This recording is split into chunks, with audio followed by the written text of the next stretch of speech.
Rhinoceros ಕಣಮ್ಮದು ನೀರಲ್ಲಿ ಇರ್ತತೆ, ಕೊಂಬಲ್ಲಿ ಚುಚ್ಚುತ್ತದು.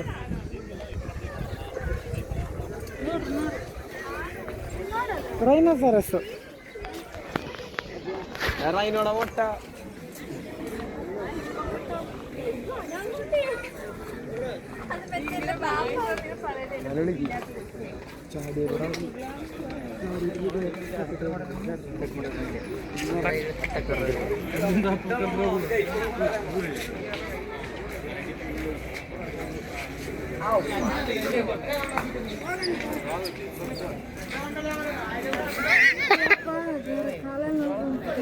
ಸಾಕು ಅನ್ಬಾರ್ಬೇಕು ಅಂತ ಅನ್ಬೇಕು ಯಾವಾಗಲೂ. ಆದರೂ ಅಷ್ಟೇ, ಬೇಕು ಬೇಕು ಬೇಕು ಬೇಕು. ನಾವು ದುರ್ಗದವರಾಗಿ ಯಾವುದಕ್ಕೂ ಜಗಬಾರ್ದು.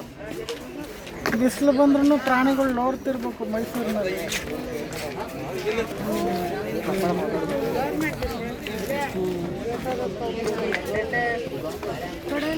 ಹ್ಞೂ